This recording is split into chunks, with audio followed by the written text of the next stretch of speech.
Senhoras e senhores, daremos agora início à palestra Ética e Sonegação no Brasil Atual, com o Dr. Leandro Carnal.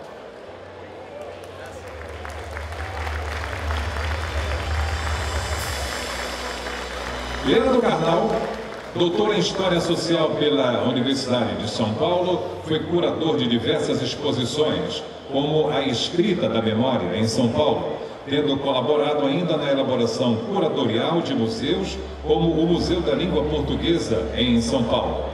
Tem publicações sobre o ensino de História, bem como sobre História da América e História das Religiões. É comentarista do jornal Cultura, na TV Cultura de São Paulo.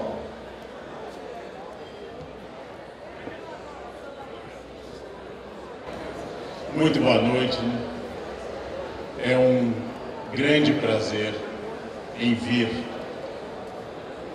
a esse que é o segundo maior estado da nossa federação, a um estado que, como diz um livro de história muito bonito, foi capital de um país que morreu para que o Brasil nascesse.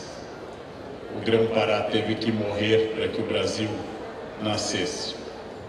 E hoje, em particular, eu quero falar brevemente a vocês coisas que eu espero que sirvam para reflexão, questões que sirvam para que a gente possa pensar e pensar de uma forma inovadora. Em primeiro lugar, nós vivemos um momento específico na história do Brasil. Nós vivemos um momento em que a consciência do Estado, e de forma muito positiva, inclusive o peso do Estado, é sentido pelas pessoas porque a política se capilarizou, a política chegou às ruas e isso tem um aspecto positivo.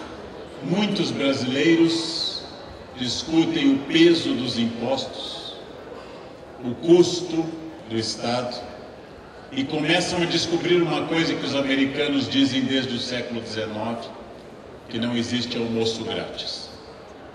É muito bom, acho que é um momento privilegiado, que o Brasil comece exatamente a descobrir, pode passar, a descobrir que nós estamos entre os grandes pagadores de impostos do mundo e comecemos a exigir cada vez mais que esses impostos sejam transparentes, justos, aplicados a quem os pagou, cada vez mais direcionados à sociedade que sustenta a todos nós, inclusive a mim, que sendo professor da Unicamp também sou um servidor público.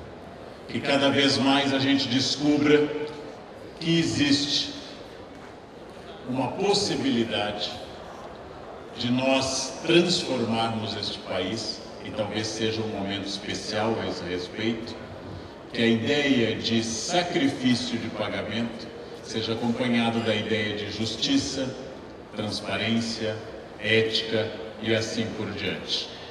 Ora, mais do que nunca, o Estado brasileiro, nós, servidores, como eu digo aos meus alunos, o espaço que vocês têm aqui na universidade é pago com ICMS cobrado de produtos de todas as pessoas. É necessário que a gente leve em conta essa imensa missão que é servir, e servir bem, e servir publicamente, para que as pessoas sintam que existe um Estado que valha a pena.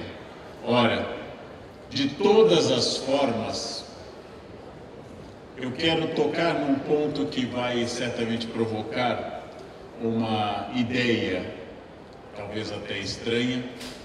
Muitas das federações brasileiras, como o meu estado natal, Rio Grande do Sul, como Minas Gerais e outros, lembramos e celebramos questões que dizem respeito à falta ou à rebeldia de alguém contra o Estado. Quando Felipe dos Santos foi morto em Minas em 1720, ele estava se levantando contra a casa de fundição, que estabelecia o quinto, o ouro quintado, 20% da arrecadação de todos os metais preciosos. Vocês se dão conta que no século XVIII houve rebeliões contra 20% de imposto, que se Tiradentes e Felipe dos Santos ressuscitassem hoje, ficariam assustados conosco, porque eles perderam a vida por menos da metade daquilo que nós pagamos hoje num Estado democrático. Muito curiosamente, nós celebramos pessoas e fazemos feriados nacionais, como 21 de abril, por pessoas que se levantaram contra o fisco, pessoas que consideraram injusto, excessivo e, inclusive, utilizando mecanismos autoritários como a derrama ao fazer o fisco. O meu estado natal celebra a mais longa rebelião, iniciada no mesmo ano que a célebre cabanagem aqui do Pará, 1835, só que no Rio Grande do Sul, estendida até 1845, no qual, entre outras coisas, a elite gaúcha estanceira reclamava dos impostos sobre o charque e queria evitar a repressão, a migração de pecuária na fronteira, ou seja, no fundo defendendo a possibilidade de atravessar a fronteira sem impostos. Muitas vezes, na história do Brasil, a questão do fisco, da fiscalização, da quantidade, do exercício de todos os impostos foram um alvo direto para nós pensarmos que as pessoas que pagam o imposto pareceram na sociedade brasileira como pessoas que seriam pouco inteligentes. Num sistema que tantos sonegavam historicamente, quem pagava parecia bobo. Num sistema em que as pessoas seguem nas faixas adequadas, quem anda pelo acostamento parece esperto, parece com uma inteligência acima da média. E como diria o grande Rui Barbosa, advogado baiano, quadro que meu pai tinha no seu escritório de direito, de tanto ver triunfar a injustiça e as nulidades, os homens chegam a ter vergonha de ser honestos. Uma das coisas que eu tenho percorrido o Brasil e tenho o privilégio de ter dito é que nós temos que repensar esses valores, valores que nasceram na nossa tradição colonial, em que Portugal, distante, emitia regras grandes, regras que não podiam ser quebradas, regras que não podiam ser contestadas, mas estava distante de nós.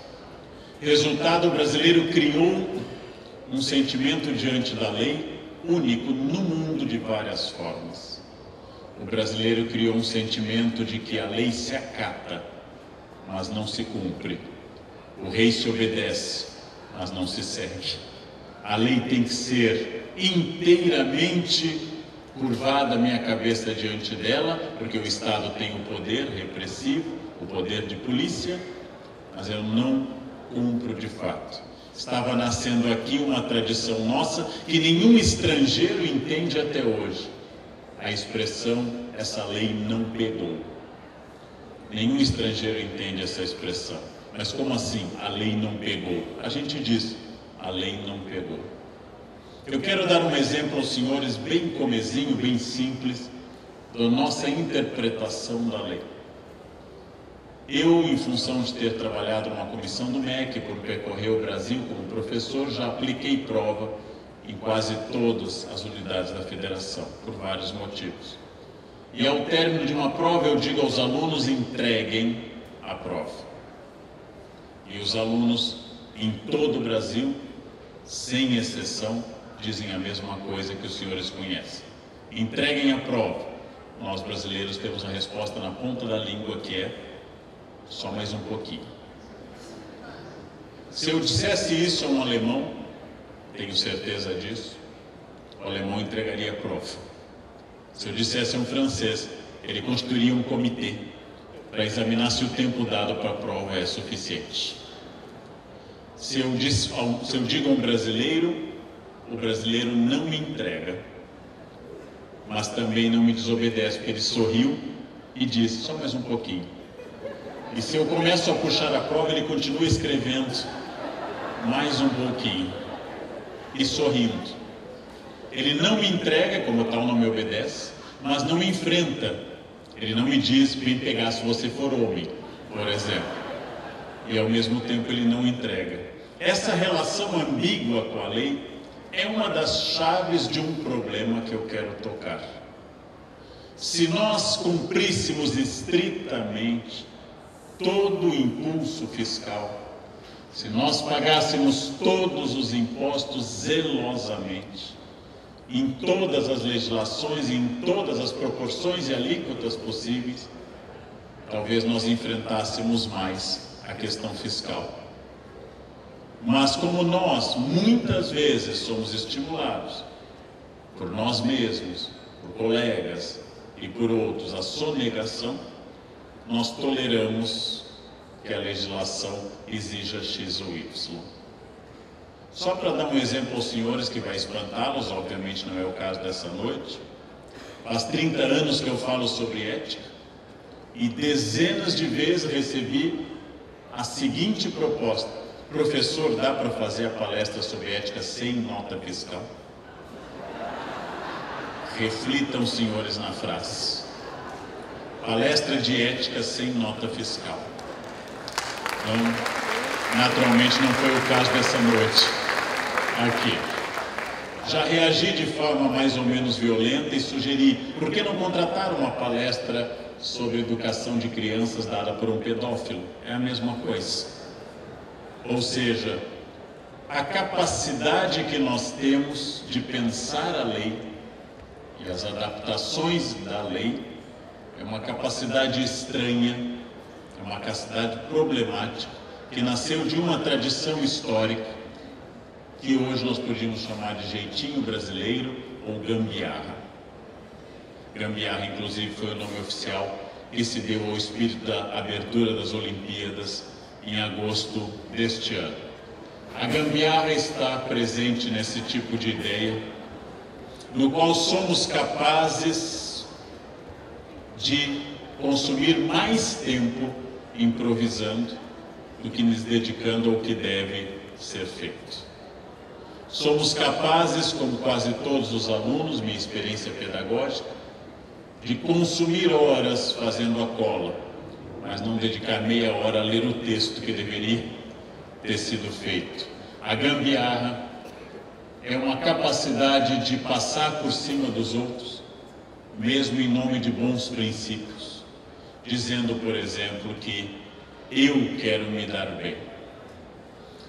Eu vou ao Japão todos os anos e o ano passado uma aluna minha na viagem esqueceu a bolsa no trem-bala. Apavorada, ela gritou para a guia quando saiu que tinha esquecido minha bolsa, e a guia tranquilizou: não se preocupe, a guia falava muito bem português, o trem volta. O trem-bala voltou, Osaka, Kyoto, e a bolsa estava lá. E ela gritou feliz: minha bolsa está aqui. E a guia assustada: mas claro, quem pegaria a sua bolsa? Eu tentei explicar a ela que eu venho de um país que por vezes some o trem da licitação, quanto mais a bolsa. Não é? E isso é para tentar dizer que o mesmo aluno que me pede para sair da aula para fazer um protesto contra a corrupção no Brasil, uma coisa boa, passa a lista de presença para assinar pelo colega. O mesmo aluno que me apresenta um atestado on the rocks, frozen, frio, reclama, faz seminários e analisa que a corrupção é institucional no Brasil.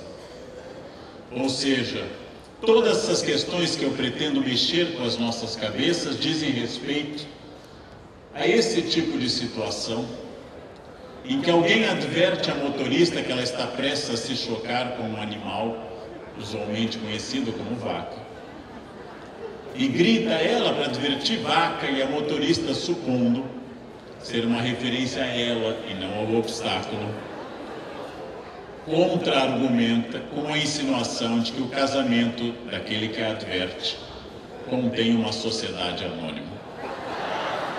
não posso repetir palavrões para uma plateia tão seleta.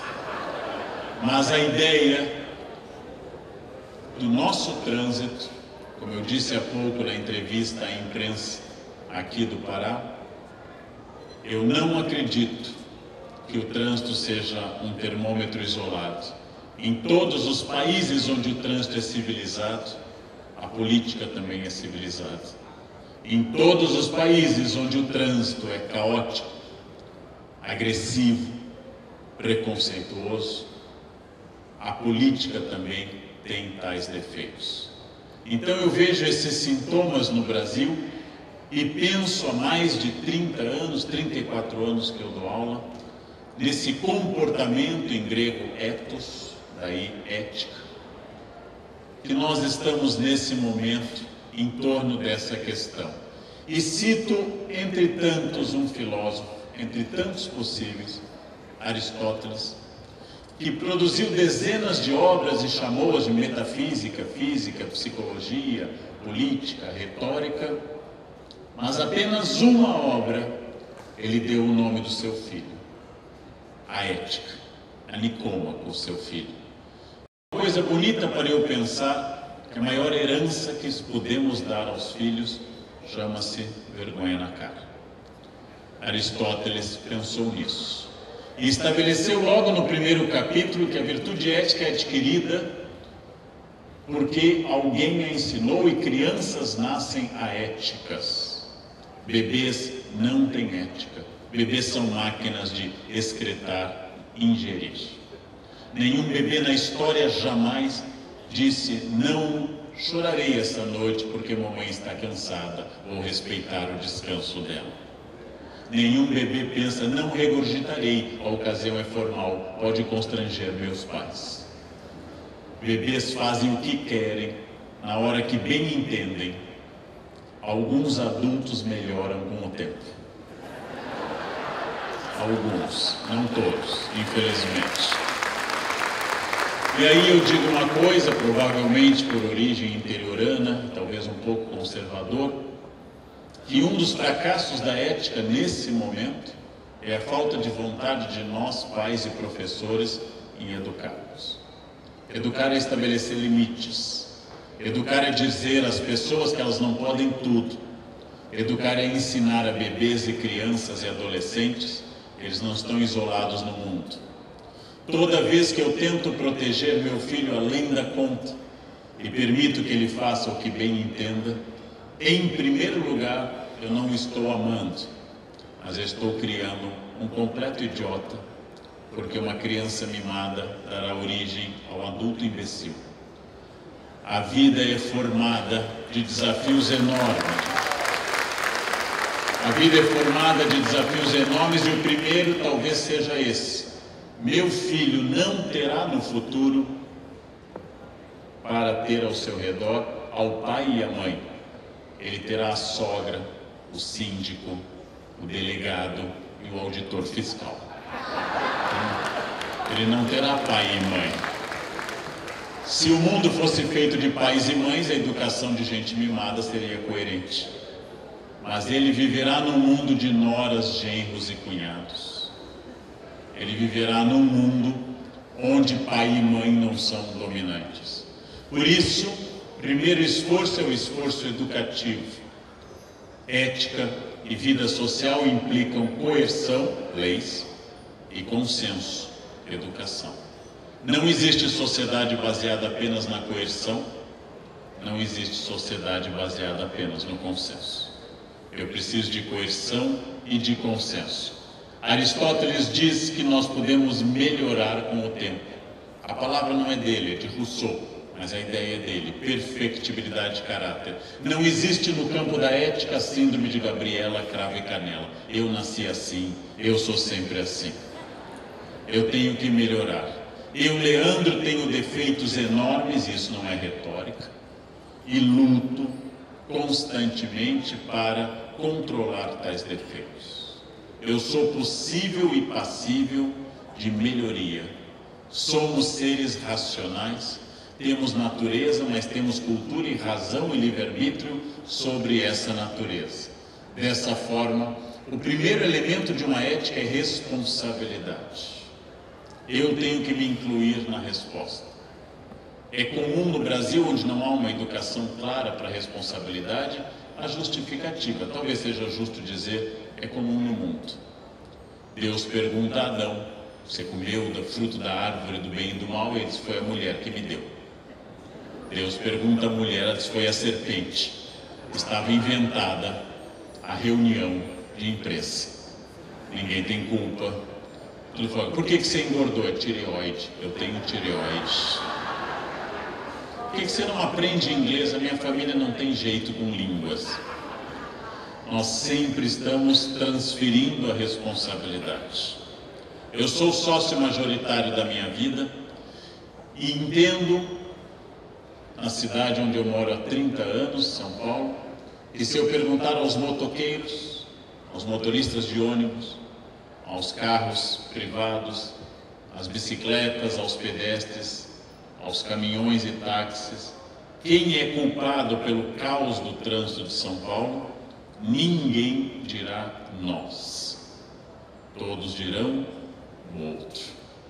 O dedo que eu aponto, que esconde 3 apontados para mim, é a omissão do eu e a omissão da responsabilidade. Os brasileiros são malandros. Você é alemão? Você é italiano? Ou você também é brasileiro? Os brasileiros são atrasados. Os brasileiros são X ou Y. Tenho que entender que no campo filosófico e no campo das escolhas, tudo implica perda. Eu não posso casar e ser solteiro ao mesmo tempo. Alguns tentam, mas não é possível. Eu não posso levar a vida de solteiro na vida de casado. Toda escolha implica perda. Eu não posso comer o que eu quero e emagrecer, salvo umas poucas pessoas que são alvo da nossa inveja e ódio profundo.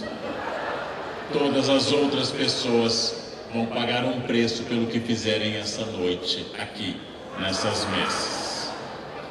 Eu não posso gastar o dinheiro e ter o dinheiro. Eu não posso não estudar e ter conhecimento. Eu não posso querer um país ético e não ser. Toda escolha implica perda. E eu tenho que saber dessas perdas. Eu tenho que saber que o mundo é feito de sims e nãos, de face e não face, e que eu tenho que saber qual é a perda que eu quero.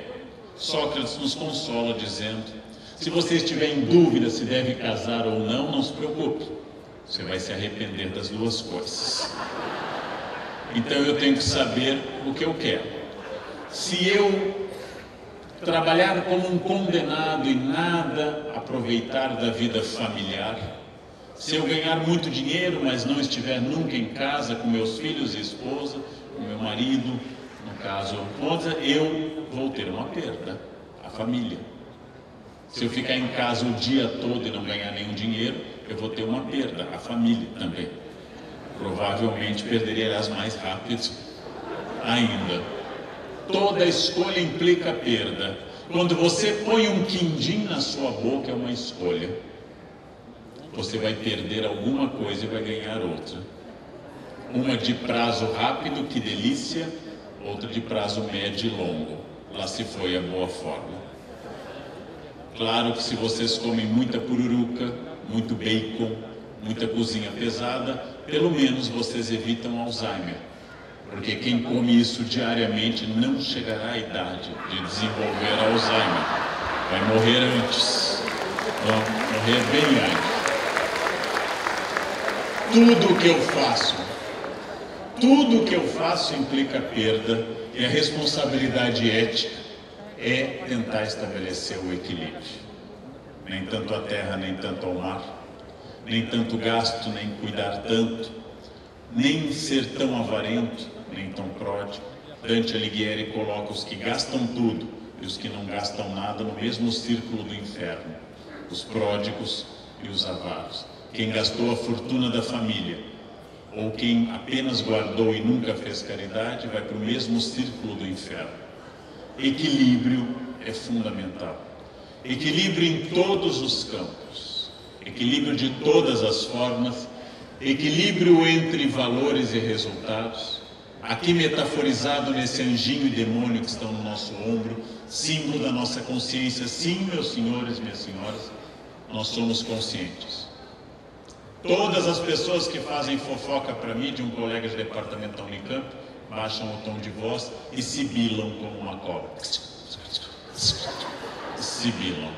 Todo aluno que cola me procura pela sala. Toda pessoa que mente desvia o olhar ou olha fixamente.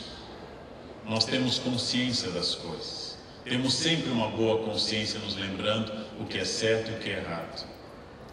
Disse-me um médico em São Paulo, amigo meu, que essa cena clássica pode ser da seguinte forma. O médico ouve um demônio que diz: tenha caso com a paciente. Pode ter caso com a paciente, não tenha problema. E imediatamente o seu anjinho diz: não faça isso, isso é um absurdo. O demônio insiste: você é maior de idade, ela também, qual o problema?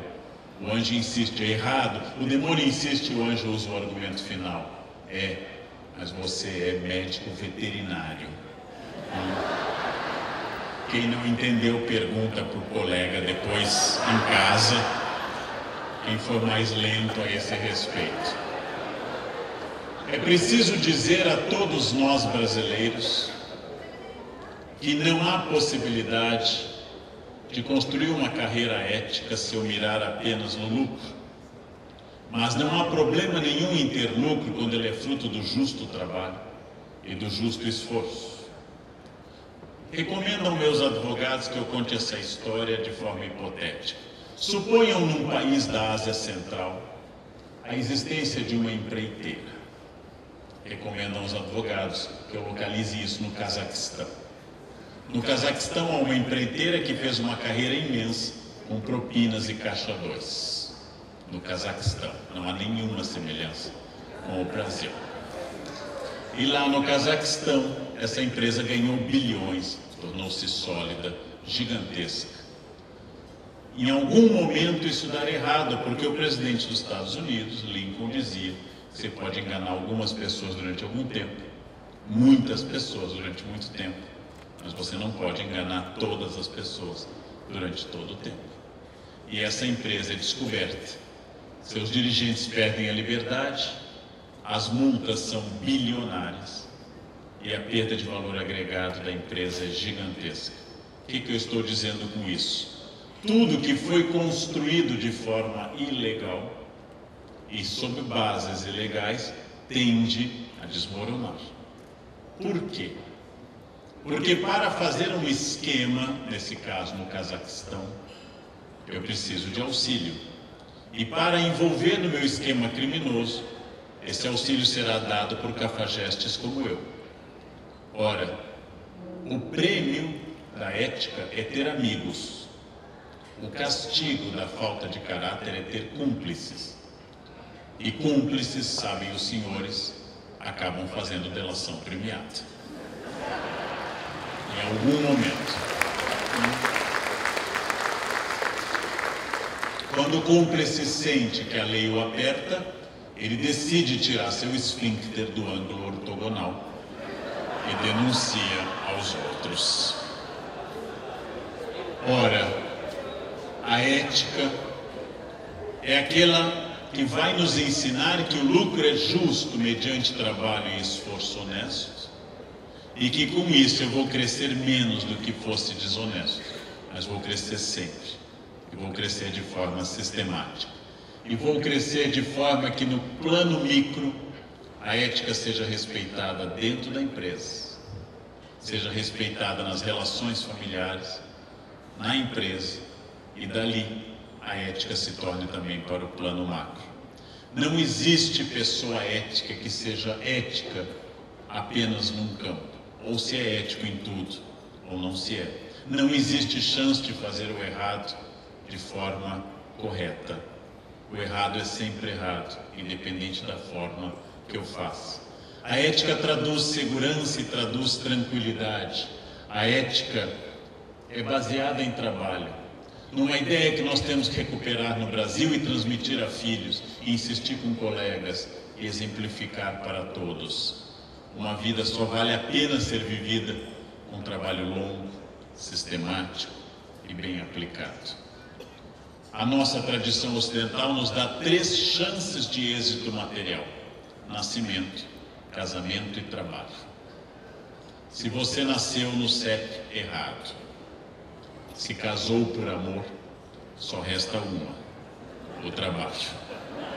Quem nasceu na família equivocada, casou seguindo o coração e não o CNPJ, necessariamente só restou o trabalho. A vida inteira. Trabalho que dá sentido e trabalho que dá valor. Trabalho que, quebrada a ética, multiplica os problemas. Porque a mentira, ao contrário do que possam dizer, a mentira multiplica os problemas. A verdade nos torna transparentes e tranquilos. O que é um homem verdadeiro? Ele está no banho e toca o celular. Ele diz para a esposa: atende. É aquela sua colega jovem do escritório, vê o que ela quer. Seus amigos estão mandando fotos, abra. Eles sabem que eu sou casado, serão fotos de araras, tucanos, orquídeas. Eles sabem que eu sou casado. Nenhum amigo mandaria pornografia para um homem casado, obviamente que não. Quando a polícia para meu carro na rodovia dos Bandeirantes a caminho da Unicamp, eu desço tranquilo. Eu tenho os 2 extintores de incêndio, caso seja necessário. Eu tenho o kit de primeiros socorros ainda. Eu tenho os documentos em dia. Mas eu tenho colegas que baixam aplicativos para evitar blitz, porque as carteiras estão vencidas. E fazem São Paulo-Rio via Teresina para evitar uma blitz. E a minha pergunta é: não é mais fácil renovar a carteira do que todo esse esforço titânico? Toda gambiarra resulta num problema. Todo jeitinho resulta numa fragilidade. Toda mentira gera insegurança. Todo caixa 2, nota fria e fração da CLT gera uma avalanche que vai aumentando com o tempo e você perde o controle. Voltando ao tema, segundo o filósofo Etienne de La Boétie, no século XVI, amigos só existem entre pessoas de caráter. Pessoas sem caráter têm cúmplices, e os cúmplices, diz Etienne no livro Discurso da Servidão Voluntária, os cúmplices se entretemem, porque sabem que não podem confiar uns nos outros, porque todos são parecidos, e canalhas sabem que canalhas não são confiáveis, porque canalhas precisam de gente honesta. Não há sistema baseado só em gente sem caráter. Os canalhas precisam de gente honesta. Porque o Brasil continua dando certo, apesar do esforço de tantos. Porque a maioria da população continua acordando, trabalhando e pagando seus impostos. E é por isso que alguns canalhas podem prosperar.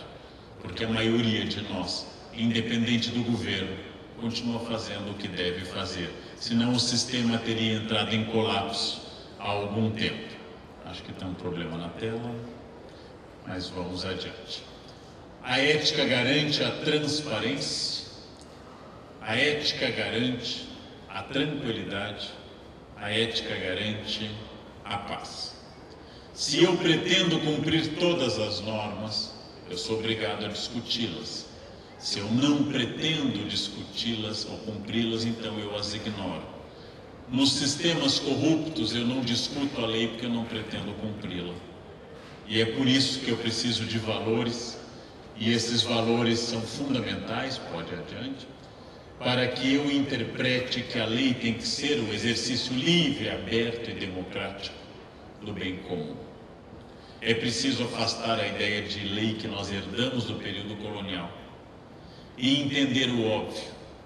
O Estado não é a encarnação de um poder individual, mas é a celebração de uma aliança mútua, que ao tirar dinheiro do Estado, eu estou tirando dinheiro dessa aliança mútua, que ao sonegar, obviamente, eu estou colaborando para o sistema entrar em colapso. Mas pior, se o roubo é sempre o roubo da coisa pública multiplica a responsabilidade.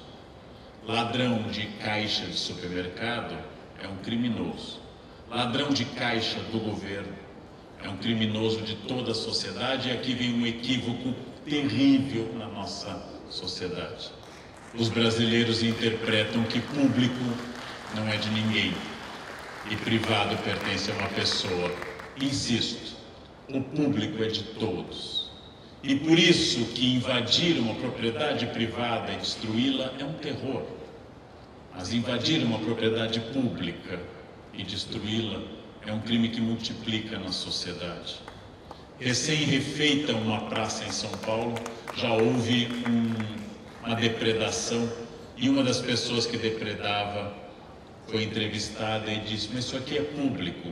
É esse tipo de mentalidade mesquinha, tacanha e equivocada que tem que desaparecer no Brasil. O que é público tem que ser preservado com um zelo infinitamente maior. Você tem todo o direito de ser porco na sua casa, um direito sagrado. Não há lei na Constituição que te obrigue à higiene, à ordem ou ao banho sequer. Mas em público você não pode jogar papel na rua. Em público você não pode depredar. Exatamente porque naquele espaço existe o interesse de todos. Dizia Frei Vicente do Salvador, nosso primeiro historiador no século XVII, ao escrever sua obra na capital do Brasil de então, Salvador, que o brasileiro era pouco repúblico, de coisa pública, res pública em latim. O brasileiro era pouco inclinado à vivência pública. O mesmo Rui Barbosa, que eu já citei, dizia, quando tentou ser presidente de novo, que no Brasil a república tinha virado uma reprivada, nos dois sentidos que a palavra possa ter. Um célebre fazendeiro do Nordeste brasileiro, quando proclamada a república, foi entrevistado por republicanos: o senhor não gosta da república? Ele dizia: não, eu prefiro o império. Abismados, perguntaram por quê. Dom Pedro era um porco gordo que estava há 50 anos no poder. A república vai trazer um leitão faminto a cada 4 anos. Na lógica desse fazendeiro, havia um problema. Vejam que eu não sou monarquista, não é uma defesa do império. Mas nossos problemas são antigos, são estruturais, e só a ética, e é preciso dizer isso sempre, enfatizar a filhos, alunos, funcionários e colegas, só a ética garante a escolha e a liberdade. A falta de ética aprisiona, a falta de ética nos torna cada vez mais cercados de laços. Só a ética garante a escolha e a liberdade. Nós temos que nos educar para isso em todos os campos, todos nós, a começar por mim. Quando se estuda a ética, não é para produzir um anjo, não é para produzir um perfeito, inatacável. Quando se estuda e se defende ética, é para que pessoas como eu e como o senhor, seres humanos, limitados, atacados de sentimentos por vezes negativos, possamos existir no mundo e, quando erramos, possamos fazer correto da próxima vez. 1 ou 2 vezes por ano, para que não pareça que eu sou um poço de virtudes, 1 ou 2 vezes por ano em geral, pelo menos, eu sou multado, e sempre com razão. E ao receber a multa eu olho desolado pela dor financeira, pelos pontos da carteira e, acima de tudo, por entender que eu errei. Eu errei e não deveria ter errado. Eu deveria ter sido melhor. E faço aquele voto que tem no ato de contrição antigo: prometo emendar-me, nunca mais vos tornar a ofender. E tento não errar de novo. Aparentemente, errar é humano. A primeira criação do Éden, quando Deus decidiu pegar 2 funcionários dali, sem chamar gente de fora, Adão e Eva, e deu um código de ética com apenas uma cláusula: você não pode comer essa fruta, o resto pode tudo. O jovem casal desobedeceu. Expulsos, foram para o mundo, tiveram 2 filhos, e o agricultor matou o pastor. A primeira família do mundo tem 2 criminosos que desobedeceram a Deus, um assassino foragido e um cadáver. Essa é a primeira família do mundo, a mais próxima de Deus, a mais perfeita. A família que não tinha sogra nem sogro. A família absolutamente tranquila, Por isso que se diz que errar é humano. Errar é humano não me justifica, mas me estabelece que eticamente eu tenho que melhorar. Que eu sou perfectível e não perfeito. Perfeito, em latim, perfectum, feito até o fim. E o fim é só a morte. A morte eu não posso transformar. A morte escapa ao ser humano. Quando a morte vem, não há nada que eu possa fazer. Quando eu estou no avião, isso é muito frequente, o avião sacode, eu vejo as pessoas gritando, eu sempre fico tranquilo, porque não há paraplégicos em acidente de avião, então não vai haver efeitos colaterais. Uma senhora me gritou há pouco: "Ah, minha senhora Aparecida." Eu disse: "Olha, minha senhora, eu trabalho com religião na Unicamp. A padroeira da aviação é Nossa Senhora de Loreto. Então é muito importante mandar o ofício para o departamento correto, porque senão a Aparecida recebe, ela vai, isso é lá com a Loreto, ela devolve, até esses papéis irem vai ser um caos." Problemas com o hotel Santa Marta, padroeira dos hoteleiros. Internet Santo Isidoro de Sevilha. É importante saber o organograma do céu para mandar os pedidos para o departamento correto. A ética, ela sempre garante, ligado à escolha e à liberdade. E mais, a vida ética é a vida válida. Você pode ter roubado 1 ano, 10, sonegado, enganado, crescido, e um dia de manhã toca a campainha e você será levado a conhecer a capital do Paraná,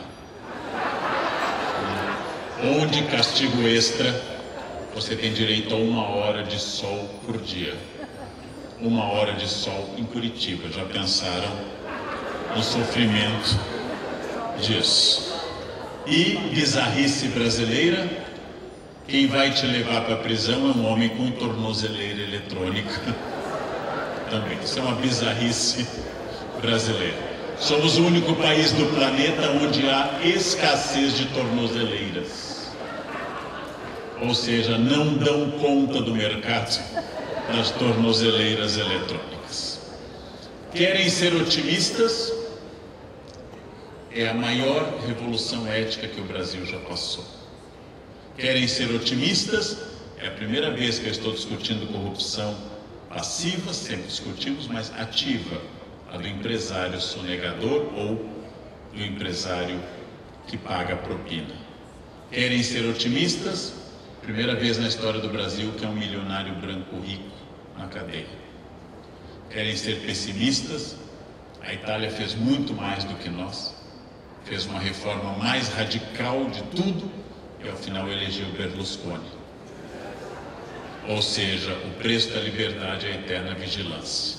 Não haverá um país perfeito ao final deste processo, mas haverá um país que vai continuar precisando que todos nós, servidores públicos, cidadãos e outros, continuemos fiscalizando, lutando, transformando, votando bem, processando quem não se comporta, derrubando quem não merece o voto. Ou seja, não haverá um paraíso, mas vai haver um permanente processo de luta para evitar que se volte ao inferno. Acho que nós estamos num bom caminho. Sou otimista. Sou otimista a esse respeito, porque acredito em todos os campos na transparência. Transparência fiscal, transparência de atos, transparência de intenções, para que tudo seja resolvido às claras, dentro de um clima democrático absoluto. Alguém me perguntou: mas tal juiz é neutro? Em história não existem pessoas neutras, só sabão de coco é neutro em história. Existem pessoas com interesses próprios, convicções específicas, origens variadas, que lutam e que vão ser limitados uns pelo poder dos outros. Daí acreditar na ideia de Montesquieu do equilíbrio entre os poderes. Tudo estaria perdido se todo o poder do Brasil estivesse nas mãos da presidência. Tudo estaria perdido se todo o poder estivesse nas mãos do presidente do Senado ou da Câmara.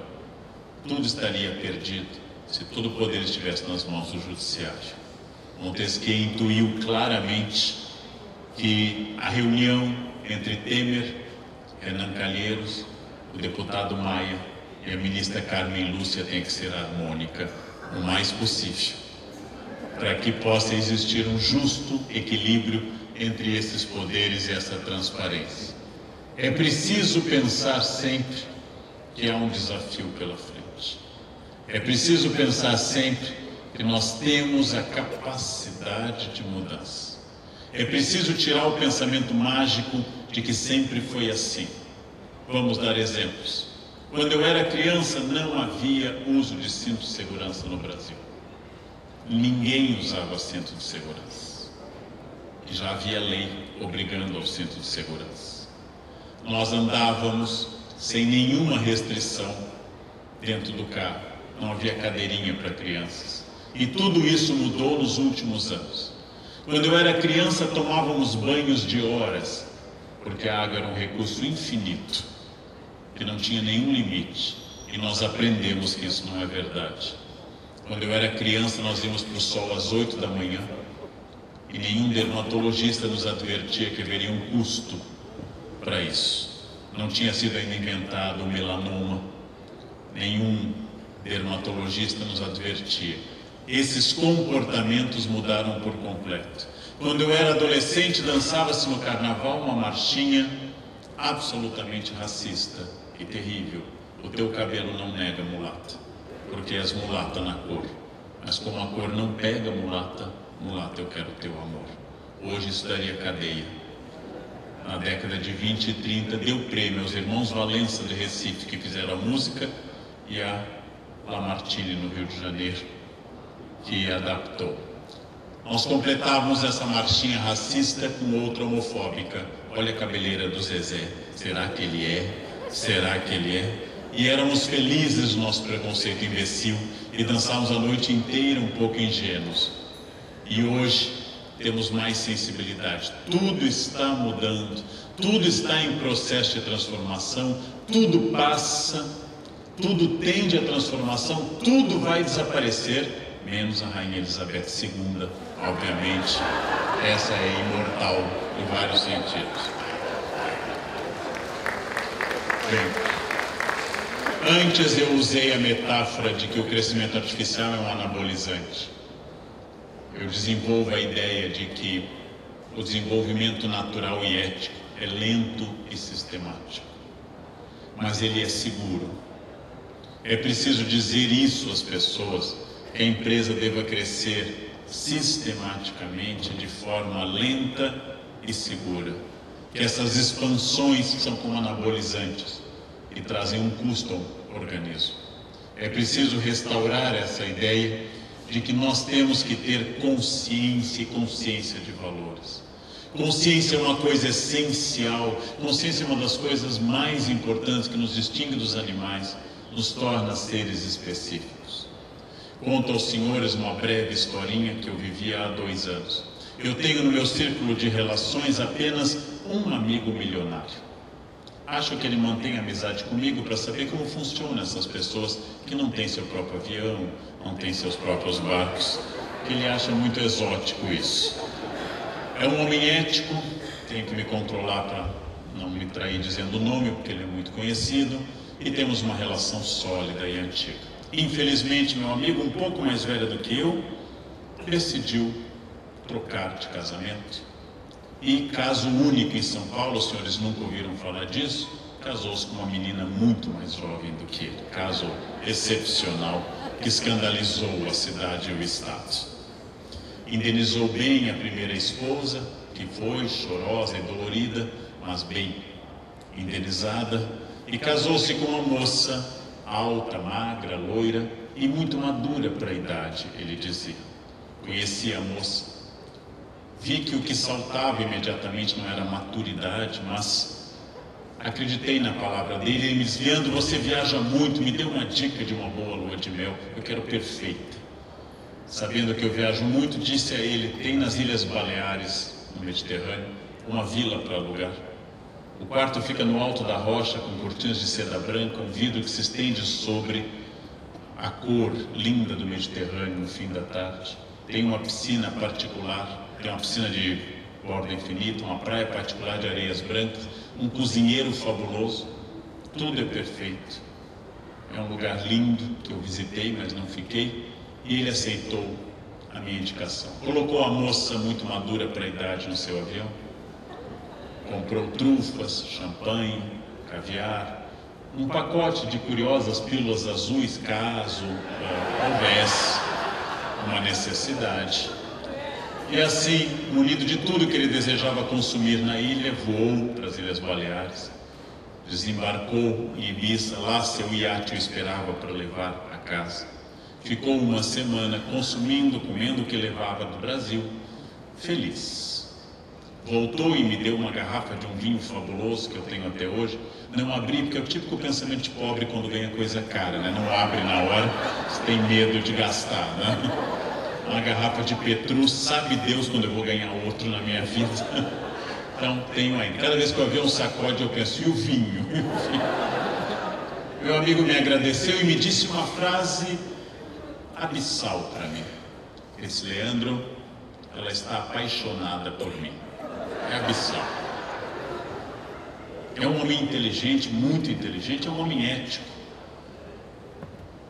Eu não faço nenhuma leitura moral dessas coisas, não tenho idade para ser moralista.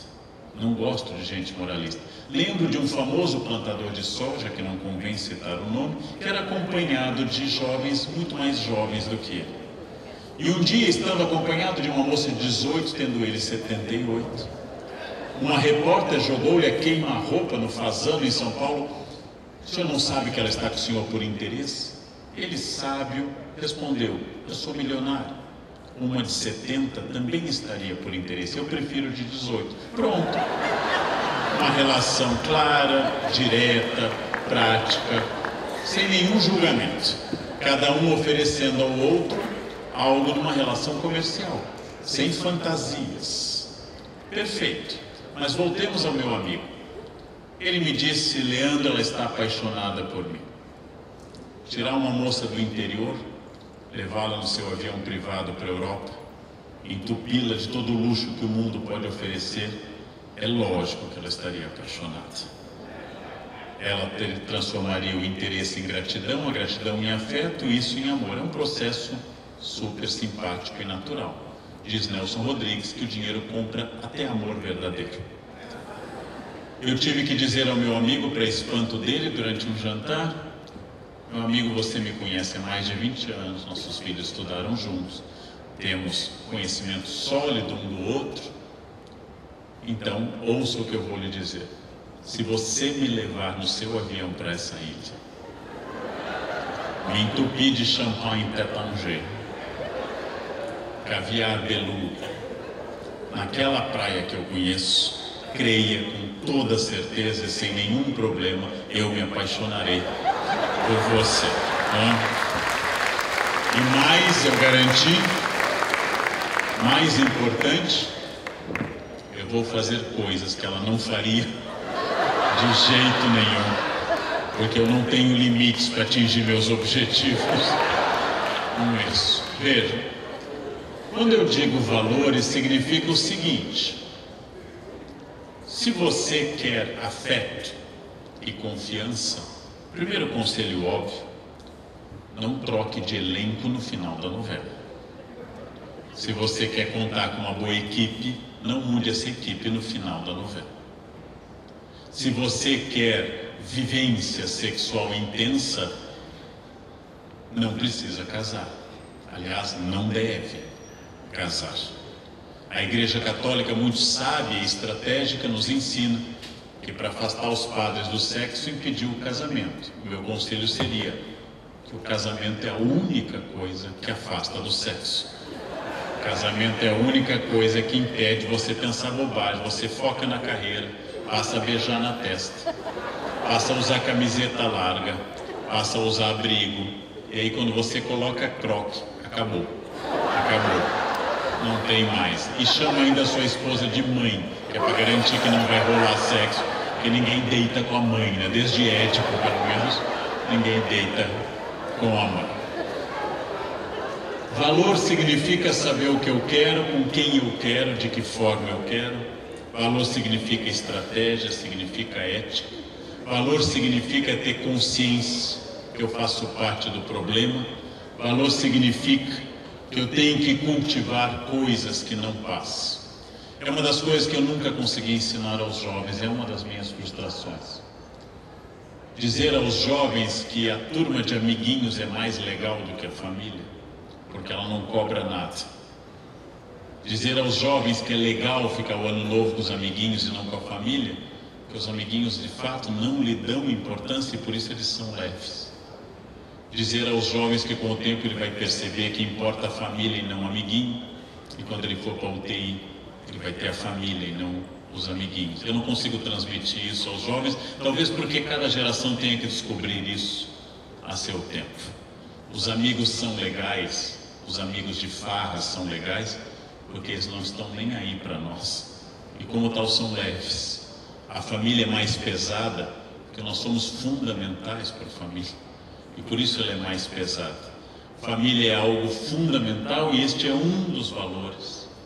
E talvez seja a maior vergonha que alguém possa passar em família, é quando você vai ser acusado de não ter sido ético, de ser um sonegador ou um ladrão diante da sua família. Talvez não haja experiência mais dramática do que ser preso diante da própria família. Talvez não haja coisa pior do que seu filho olhar para você e dizer: papai é um ladrão.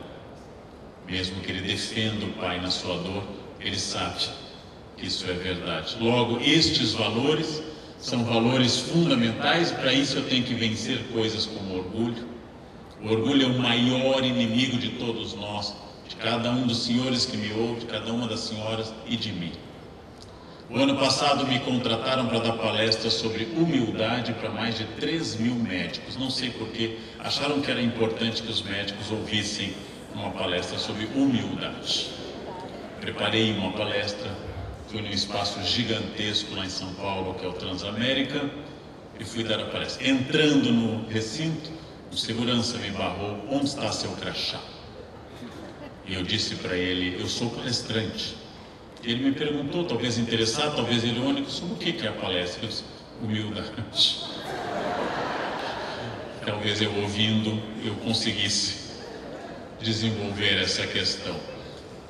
A vaidade nos torna frágeis. A vaidade é a coisa que torna o homem mais frágil. Basta você elogiá-lo que ele se perde por completo. A ética nos torna transparentes. A ética é aquilo que eu posso mostrar: minha planilha Excel, meu livro caixa, meus documentos, minha conta bancária, porque nada há neles que me envergonhe, nada há neles que desabone meu caráter. A ética me torna leve, eu deixo de ficar assustado. A ética não faz com que eu viva em sobressalto.